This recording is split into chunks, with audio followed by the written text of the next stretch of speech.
जो खामोशी से सुन लेगी और फिर चलता रहेगा। समय आने पर दोनों अपना अपना स्टैंड लेंगे। फिलहाल कुछ होने नहीं जा रहा, लेकिन तनाव जो है वो बढ़ेगा।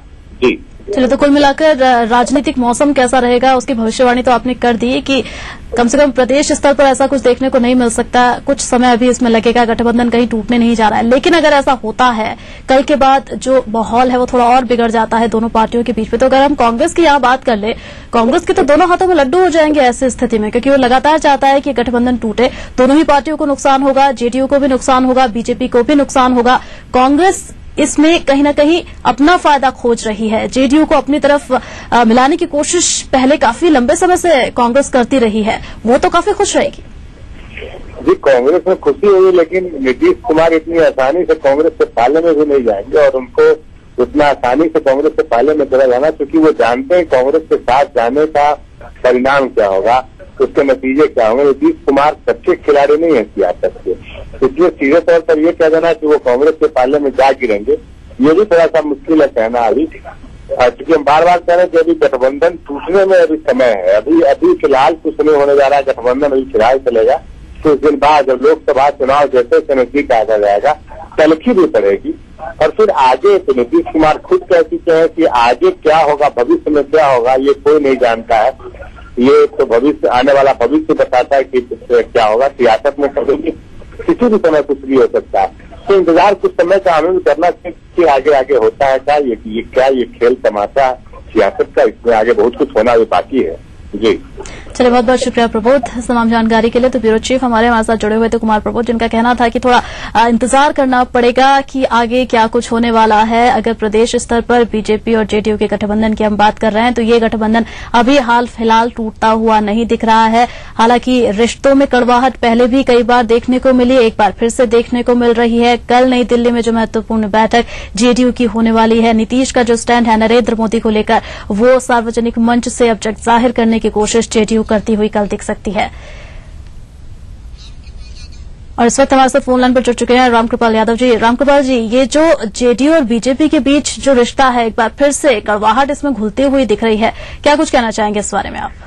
इन लोग का चैन है, दोनों दबाव बना रहे हैं।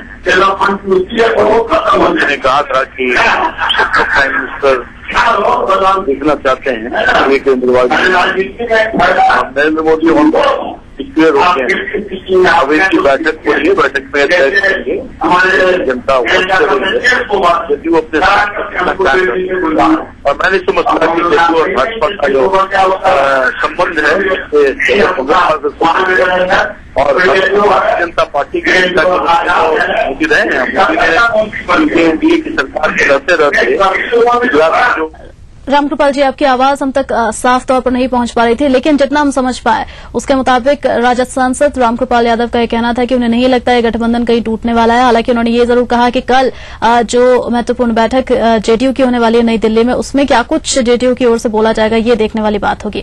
कुल मिलाकर नाजुक मोड़ पर गठजोड़ है, ऐसी आशंकाएं लगाई जा रही है। राष्ट्रीय स्तर पर इसे कहा भी जा सकता है, माना भी जा सकता है कि हो सकता है लोकसभा चुनाव के दरमियान अब जो आने वाले हैं, ये देखने को मिल सकता है कि दोनों पार्टियां शायद दूरी बनाएं, क्योंकि नरेंद्र मोदी के नाम पर सहमति नहीं है। लेकिन प्रादेशिक स्तर पर अगर हम बात करें, बिहार के परिप्रेक्ष्य में बात करें, तो गठबंधन कहीं टूटने नहीं जा रहा है। इतना पुराना गठबंधन है और नीतीश कुमार काफी सोच समझकर फैसला लेने वालों में से हैं। कुल मिलाकर कल की जो बैठक होगी जेडीयू की, वो देखने वाली बात होगी कि वहां क्या कुछ जेडीयू की तरफ से कहा जाता है।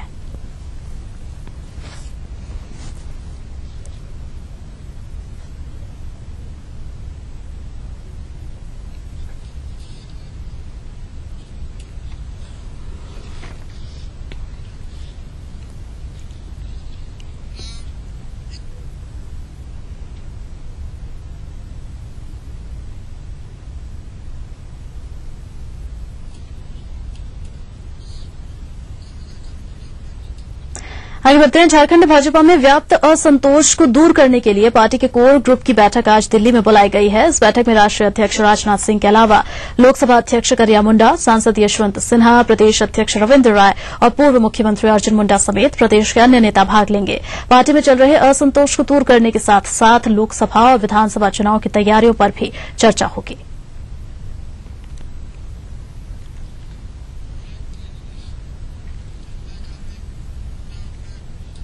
और यहाँ एक छोटा सा ब्रेक, जल्द लौटता है।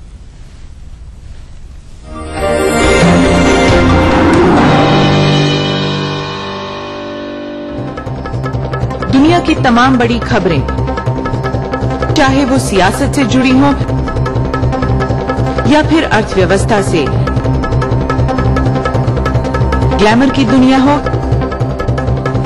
या फिर विज्ञान जगत का हाल, दुनिया भर की खबरों से हम आपको रखेंगे अप टू डेट अपने प्रोग्राम दुनिया अपडेट में। तो देखना न भूलिए दुनिया अपडेट, रविवार शाम 6 बजे ईटीवी के सभी हिंदी चैनलों पर। क्या आप अपने चेहरे पर कील मुहासों के दाग, धब्बों, झाइयों से परेशान हैं? तो इनसे छुटकारा पाने का एकमात्र समाधान मेलाज स्किन क्रीम, एली फार्मास्यूटिकल्स द्वारा निर्मित। प्रयाग फिल्म सिटी एक जन्नत है, बरसों की मेरी मन्नत है। इंसान आता तो खाली हाथ है, लेकिन प्रयाग से जाता कंप्लीट फिल्म के साथ है। प्रयाग फिल्म सिटी एंटरटेनमेंट का महाडोज।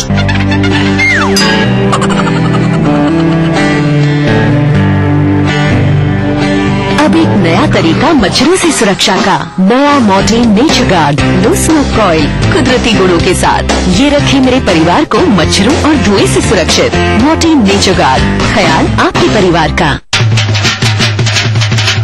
ढोल पे ढक गया दिया सुनाई, फसले पकी बैसाखी आई। खालसा कौम का जन्म दिवस है, इस दिन की वो लख बधाई। मेरे और हमारे पोस्ट ग्रुप की तरफ से आप सबको बैसाखी पर लख लख बधाइयाँ। नमस्कार, हाजिर हूं मैं प्रवीण दत्ता, लिए आपका फेवरेट क्राइम शो दास्तान-ए-जुर्म। जब हैवानियत के तूफान में करा उठे इंसानियत, जब जुर्म के सन्नाटे में गूंजने लगे मजलूमों की सिसकियां,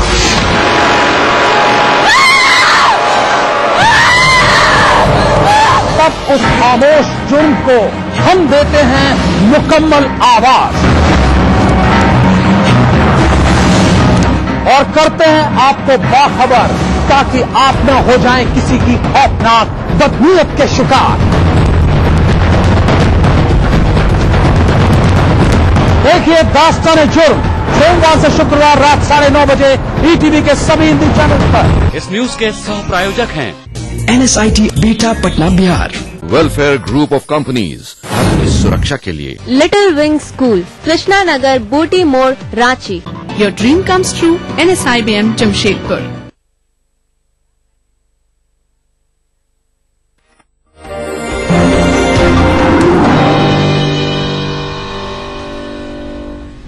के बाद आपका स्वागत है। सुप्रीम कोर्ट ने भुल्लर की दया याचिका को खारिज कर दिया है। देवेंद्र सिंह भुल्लर 1993 में दिल्ली बम धमाकों का दोषी है। भुल्लर को 2003 में ही सुनवाई के बाद फांसी की सजा मिली थी और 25 मई 2012 को राष्ट्रपति उसकी दया याचिका भी खारिज कर चुके थे। फांसी दिए जाने में हो रही देरी पर भुल्लर ने इस सजा को उम्रकैद में बदलने की कोर्ट से अपील की थी। इसके साथ ही सुप्रीम कोर्ट ने उसकी फांसी की सजा बरकरार रखी है।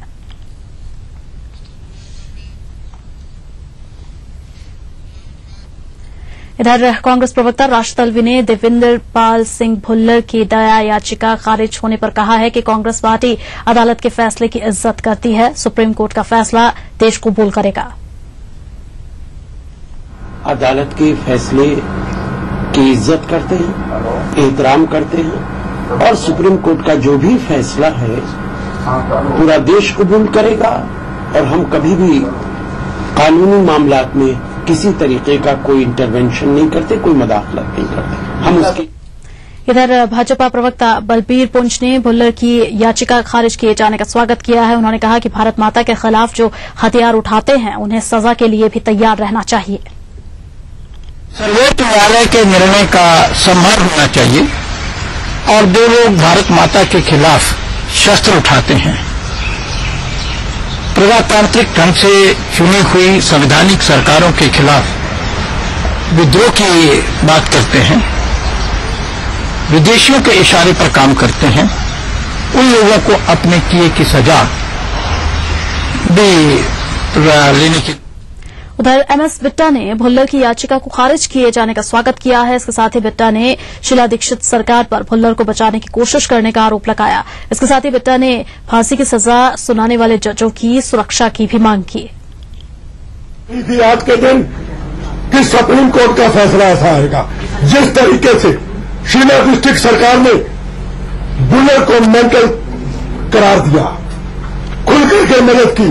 जिस तरीके से बुल्लर की फाइल को होम मिनिस्ट्री के अंदर, लॉ मिनिस्ट्री के अंदर, दिल्ली सरकार के अंदर 3 किलोमीटर के अंदर 15 साल घुमाते रहे, मुझे उम्मीद नहीं थी कि बुल्लर की फांसी मिलेगी। आज फांसी का फैसला अहम फैसला है। हम सुप्रीम कोर्ट के आगे सिर झुकाते हैं और साथ ही एक डिमांड करूंगा, जितने भी फांसी के फैसले सुप्रीम कोर्ट के जजेस या हाई कोर्ट के जजेस ने किए हैं, जितनी देर उनकी जिंदगी है उनके परिवार की, सरकार सुरक्षा का प्रबंध करे। अगर कोई घटना होती है तो उसकी सरकार और इंटेलिजेंस एजेंसी उसकी जिम्मेदार होगी। आगे बढ़ते हैं। प्रधानमंत्री मनमोहन सिंह ने विदेशी निवेशकों, खासकर जर्मन निवेशकों को भरोसा दिलाया है कि भारत में निवेश के बेहतर अवसर उपलब्ध हैं। उन्होंने अर्थव्यवस्था सुधार के लिए सरकार द्वारा उठाए गए कदमों की जानकारी दी। मजबूत और समृद्ध यूरोजोन को वैश्विक जरूरत बताते हुए उन्होंने भारत, यूरोप और जर्मनी के बीच व्यापारिक संबंधों को मजबूत करने पर भी जोर दिया। वे बर्लिन में भारत जर्मनी राजनयिक संबंधों के 60 साल पूरे होने के मौके पर पिछले साल मई महीने में शुरू जर्मनी में भारत के दिन के समापन कार्यक्रम में बोल रहे थे। इस मौके पर जर्मनी में भारत की राजदूत सुजाता सिंह ने इंडो जर्मनी फ्रेंडशिप में आर्थिक, विज्ञान, तकनीक, शिक्षा, शोध, संस्कृति और वाणिज्य क्षेत्र में सहयोग बढ़ाने पर जोर दिया। वहीं जर्मनी के विदेश मंत्री गुइडो वेस्टरवेले ने कहा कि भारत जर्मनी के बीच मुक्त व्यापार और निवेश को बढ़ाने की जरूरत है।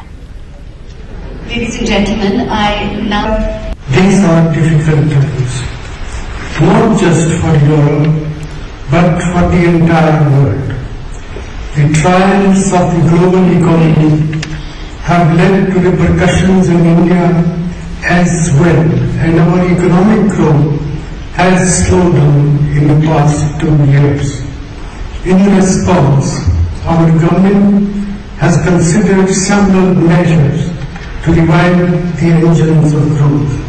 We are aiming to attract an investment of nearly $1 trillion in infrastructure over the next 5 years.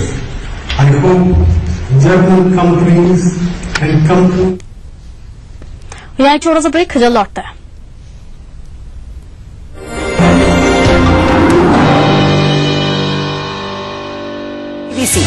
दुनिया को है जिस पे भरोसा। हमारा टीवी प्रोग्राम ग्लोबल इंडिया जोड़ेगा आपको पूरी दुनिया से आपकी अपनी भाषा में। ईटीवी के दर्शकों के लिए बीबीसी के मजे हुए रिपोर्टर डालेंगे खबरों में जान। ग्लोब के हर सिरे से लाएंगे जिंदगी का सच। टीवी स्क्रीन पर उभरेगी हर रोज बनते बदलते भारत की पूरी तस्वीर। आपके जीवन से जुड़े संसार भर के समाचार, राजनीति से टेक्नोलॉजी तक। मैं रूपा झा लेकर आऊंगी ग्लोबल इंडिया ईटीवी पर। नई वीट हाइड्रो रिस्टोर क्रीम बालों को गहराई से हटाए और स्किन के मॉइस्चर को लौटाए, जो दे मुझे स्मूथ और ग्लोइंग स्किन। वीट, एक खूबसूरत एहसास।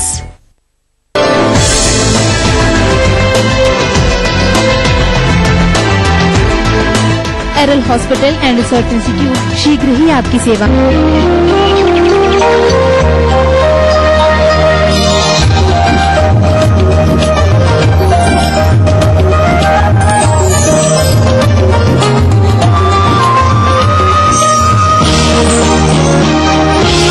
कृतज्ञ राष्ट्र का किसानों को नमन।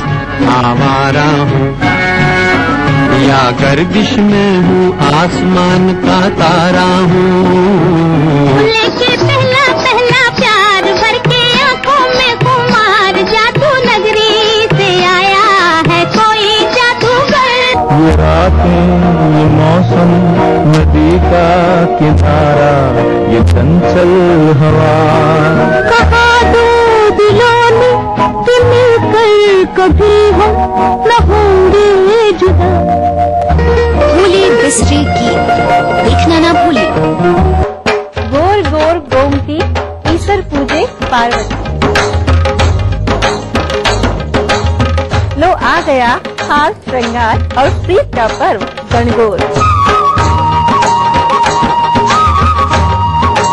और साथ ही मस्ती और उल्लास से सराबोर कर देने वाला पंजाब का लोक त्योहार बैसाखी। तो जरूर से देखिएगा रसोई सेखा गणगौर और बैसाखी स्पेशल दोपहर 2:30 बजे सिर्फ ईटीवी। इस कार्यक्रम के सह प्रायोजक हैं Kerala Ayurveda treatment centre, lake avenue, Kanker road, Ranchi.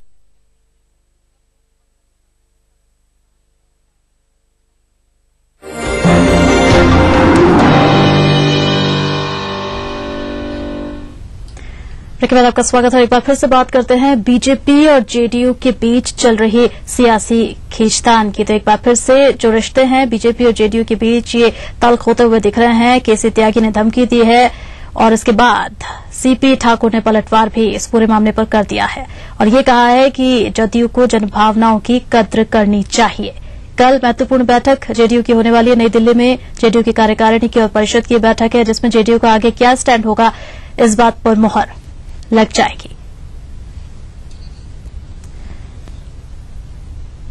तो 17 साल से ये रिश्ता बंधा हुआ है, क्या ये टूटने वाला है, ये सवाल फिर से उठने लगे हैं क्योंकि जिस तरह के बयान अब जेडीयू की ओर से आ रहे हैं जब से नरेंद्र मोदी को अप्रत्यक्ष तौर पर या कहें प्रत्यक्ष तौर पर तो भी गलत नहीं होगा, बीजेपी जिस तरह से प्रोजेक्ट अब करने लगी है नरेंद्र मोदी को, इसको लेकर नीतीश पहले से ही नाराज है और जेडीयू पहले से ही कह चुकी है नरेंद्र मोदी अगर पीएम पद के दावेदार बीजेपी की ओर से बनाए जाते हैं तो गठबंधन टूट सकता है। ये बात पहले ही जेडीयू की तरफ से कई बार कही जा चुकी है और अब कल बैठक होने वाली है जेडीयू की राष्ट्रीय कार्यकारिणी की और परिषद की। उसमें स्टैंड जो होगा जेडीयू का क्लियर कट सामने आ जाएगा। इन सबके बीच पिछले कुछ दिनों से जिस तरह से दिल्ली से कोलकाता तक नरेंद्र मोदी लगातार दौरे करते रहे हैं और बीजेपी जिस तरह से उन्हें प्रोटेक्ट कर रही है, एक खलबली बची हुई है जदयू के अंदर, एक नाराजगी है और वो नाराजगी अब सत्ता पर आती हुई दिख रही है और यही वजह है कि लगातार अब बयानबाजी भी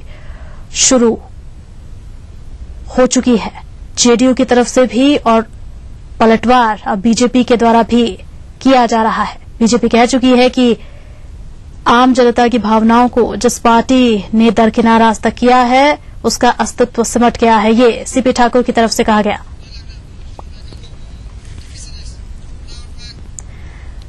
चलिए आगे बढ़ते कुछ और खबरों की बात कर लेते हैं। झारखंड के राज्यपाल डॉ सैयद अहमद ने माना है कि सूबे के ठेकेदार अभियंताओं पर हावी हैं। उन्होंने कहा कि इंजीनियर ठेकेदारों की बातों को ही मानते हैं। राज्यपाल ने चेतावनी देते हुए कहा है कि सूबे में विकास कार्यों से कोई समझौता नहीं किया जाएगा और अगर कोई दोषी पाया जाता है तो उसके खिलाफ कार्रवाई होगी। राज्यपाल ने ये बातें कनीय अभियंताओं को नियुक्ति पत्र वितरण समारोह में कही।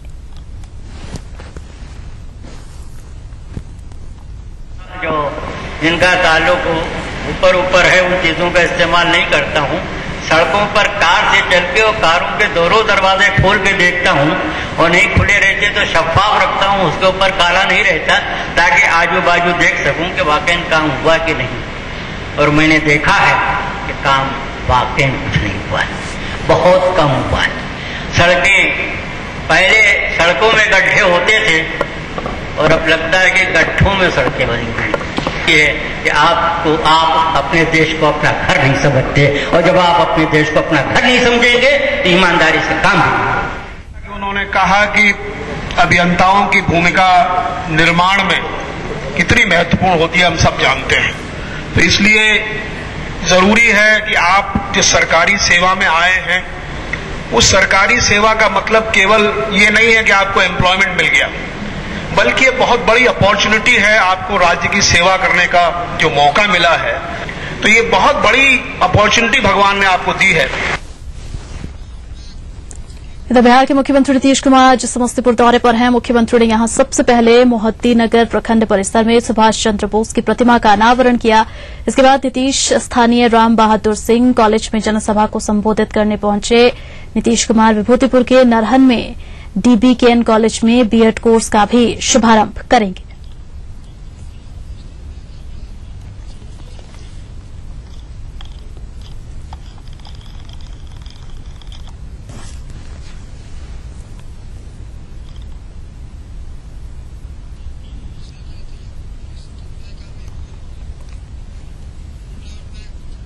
खबर झारखंड की राजधानी रांची से, जहां विधानसभा के पास स्थित सरकारी तालाब से असामाजिक तत्वों ने मछलियों और केकड़ों को लूट लिया। दरअसल पर्व के नाम पर बड़ी संख्या में लोग तालाब में उतर गए, मछली और केकड़ों को जाल में फांसकर चलते बने। मजेदार बात यह कि सुरक्षा कर्मियों ने पहले ही इस बात की इत्तला उन्हें थी, मगर आला अधिकारियों की ओर से तालाब की सुरक्षा का कोई बंदोबस्त नहीं किया गया था।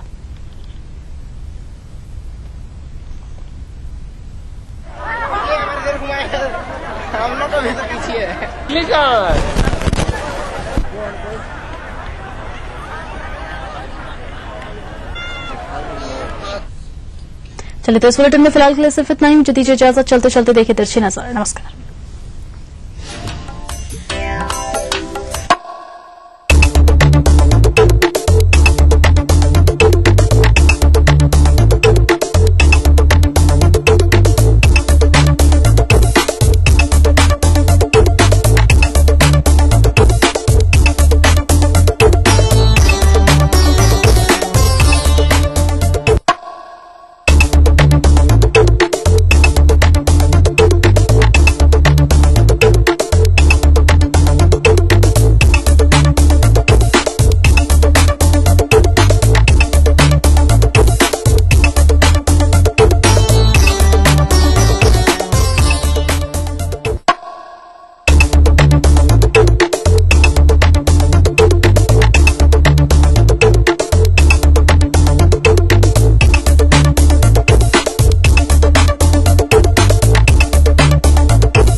बीबीसी, दुनिया को है जिस पे भरोसा।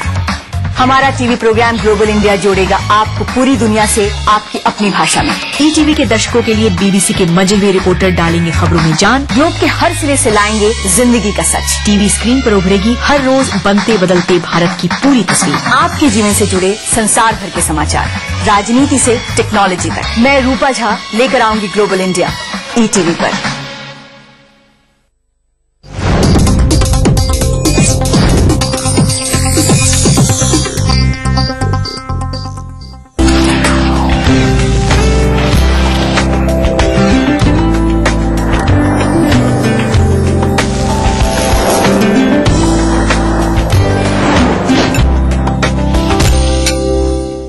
जैसे ही पंजाब का लोक पर्व बैसाखी जहन में आता है तो सामने आने लगती हैं लंबी लंबी लहलाती हुई फसलें और उनके कटने की खुशी, और साथ में उमंगे और उल्लास को और भी बढ़ा देता है पंजाब का गिद्दा। तो चलिए आपके इस खुमार को थोड़ा सा और बढ़ा देते हैं। हम लेकर आए हैं रसोई से में बैसाखी के कुछ खास पारंपरिक व्यंजन, जिन्हें सिखा रहे हैं शेफ समीर गुप्ता। समीर जी, रसोई से में आपका बहुत बहुत स्वागत है। नमस्कार। तो समीर जी, बैसाखी का पर्व है और इस पर्व में आप कौन सी पंजाब की स्पेशल रेसिपीज लेकर आए हैं? देखिए, पंजाब के घर का खाना हो और कोई भी त्योहार और छोले ना हो, ऐसा तो हो ही नहीं सकता है। और छोले पंजाब में बहुत सारे तरीकों के बनते हैं। आज हम आपको सिखाने जा रहे हैं पंजाबी कढ़ाई छोले। पंजाबी कढ़ाई छोला बन रहा है। चलिए ठीक है, शुरू करते हैं। शुरू करें। ठीक है। तो वर्तिका जी, इसके लिए हम ले लेंगे उबले हुए छोले, जिनको कि पानी में भिगो करके हमने उबाल लिया था। ठीक है। इन छोलों को हमें मिक्स करना है कुछ खास मसालों के साथ में। तो इसके लिए हमने पानी में भिगो के उबाले हुए छोले जो हैं वो निकाल दिए हैं एक बोल के अंदर, और इसमें हम मिला रहे हैं अपने सारे मसाले। ठीक है। और खासतौर से इन मसालों का अगर आप ध्यान रखेंगे तो कढ़ाई छोले वाकई बहुत स्वाद बनेंगे। तो इसमें मैं बता दूं कि हम डाल रहे हैं आधा चम्मच प्लेन नमक या स्वाद अनुसार, आधा चम्मच काला नमक, थोड़ा सा गरम मसाला, ठीक है, चाट मसाला, अमचूर पाउडर, और इसमें डालेंगे थोड़ा सा सौंठ का पाउडर। सौंठ पाउडर जी। ओके। कच्ची हींग इसमें डालेंगे, को मिक्स कर लेंगे। ठीक है। तो मैंने आपको बताया इसमें हमने डाला है नमक, काला नमक, गरम मसाला, चाट मसाला, अमचूर और सौंठ का पाउडर, और थोड़ी सी हींग हमने डाल दी है। लाल मिर्च भी स्वाद अनुसार इसमें डाल देंगे, और इसी बीच हम अपनी कढ़ाई को गर्म करने चढ़ा देंगे। कोशिश करें कि आप इसमें लोहे की कढ़ाई का इस्तेमाल करें, इससे स्वाद अच्छा आएगा इसका। ठीक है। तो हमने इसमें मसाले मिला दिए, और इसकी खास बात एक और ये है कि इसके अंदर जो हमारी कच्ची सब्जियां हैं उनको भी छौंका नहीं जाता है। ठीक है। इससे एक अलग तरीके का इसमें स्वाद आएगा। इसमें हमने बारीक कटा हुआ 2 टेबलस्पून प्याज डाल दिया, बारीक कटी हुई हरी मिर्चें स्वाद अनुसार, बारीक कटा हुआ टमाटर,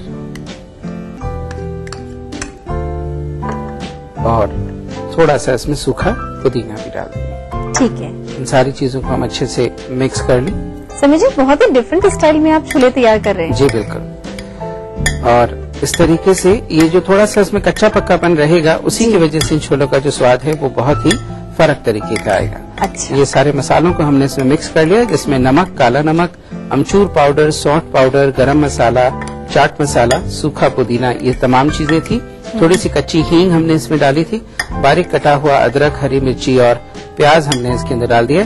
तेल भी हमारा गर्म हो गया, इसमें हम डाल देंगे थोड़ा सा देसी घी। कढ़ाई गर्म हो चुकी है, अब अपन इसमें देसी घी ऐड कर रहे हैं। और देसी घी के साथ ही गरम ना हो उससे पहले ही हम थोड़ी सी इसमें अजवाइन डाल देंगे। जलनी नहीं चाहिए, इसका जो फ्लेवर है वो बहुत अच्छा आएगा इस तरीके से अगर आप डालेंगे तो। वैसे भी पंजाबी जो रेसिपी होती है उनका तो टेस्ट ही अपने आप में अनोखा है। जी बिल्कुल। मतलब नाम आते ही ना कि पंजाबी छोला, पंजाबी भटूरा, जैसे पंजाबी आलू, तो मतलब अपने आप ही जो टेस्ट है ना जुबान का वो चेंज होने लगता है समझिए। बिल्कुल ठीक कहा आपने। और अजवाइन के साथ भी हम इसमें डाल देंगे थोड़ा सा जीरा। ठीक है। और हींग अपने जो है छोले में ही ऐड कर दी थी। बिल्कुल। तो वर्तिका जी, इसमें अपन ने सारे सूखे मसाले मिला दिए और जो हमारी कच्ची सब्जियां थी वो भी मिला दिया। घी को गर्म होने से पहले ही हमने अजवाइन डाल दी थी, जिससे फ्लेवर बहुत अच्छा है। और हल्का सा गर्म होते ही हमने इसमें डाल दिया था अपना जीरा। और अब ये जो मिक्स करा हुआ छोला है ये इसमें हम डाल देंगे।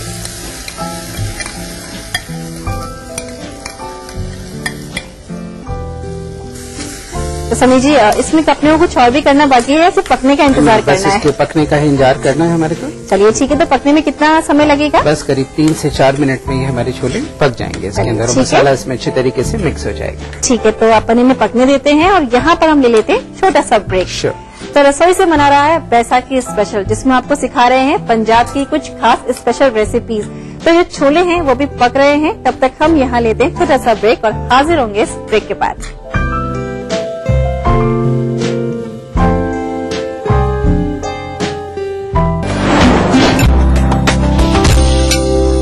आरपीएस पब्लिक स्कूल, बड़ी पहाड़ी, मसौड़ी रोड, पटना। सीबीएसई से 10+2 तक physics lab, chemistry lab, bio lab, computer lab, library, expert train teacher, playground, transportation की सुविधा। वेलफेयर माँ के समान है उम्मीद।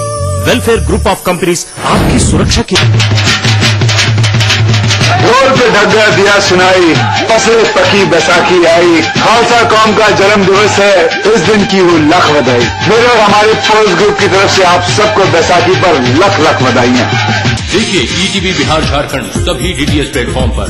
डिश टीवी पर चैनल नंबर 827, एयरटेल पर चैनल नंबर 287, टाटा स्काई पर चैनल नंबर 164, बिग टीवी पर चैनल नंबर 417, वीडियोकॉन पर चैनल नंबर 778। देखिए आपका अपना चैनल। कैसी भी हो समस्या, यदा मुस्तरी करकटे या कमाने, यदा चश्मखोरा नमान से सलाम से, तदा ज्योतिषी क्या पढ़ेगा लिखेगा, हुआ बालका बादशाही करेगा। कोई भी हो जिज्ञासा, हस्ताक्षर पहचान होती है व्यक्तित्व के अंतरंग ऊर्जा का, बाहरी प्रमाण से कुछ लेना देना नहीं होता। पाइए अपनी सभी समस्याओं का समाधान ग्रह, नक्षत्र और आप में। अपना प्रश्न रजिस्टर कराने के लिए डायल करें 186142444517 या फिर हमें एसएमएस करें 562635 पर।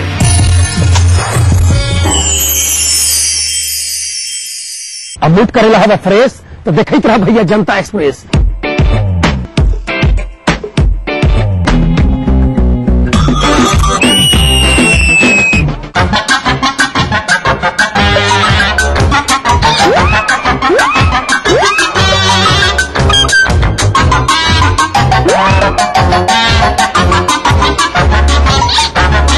अरे मूड करना है फ्रेश तो देखते रहिए जनता एक्सप्रेस हर रविवार सुबह 11:30 बजे सिर्फ ईटीवी बिहार। इस कार्यक्रम के सह प्रायोजक हैं टोरियन वर्ल्ड स्कूल, 2 कदम आगे। स्काई हेल्थ सेंटर, स्वास्थ्य का वादा, स्काई का इरादा। यमुना आवास डेवलपर्स इंडिया प्राइवेट लिमिटेड।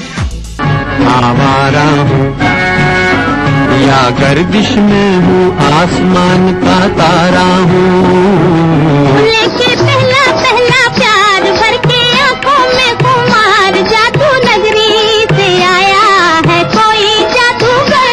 ये रातें, ये मौसम, ये का किनारा, ये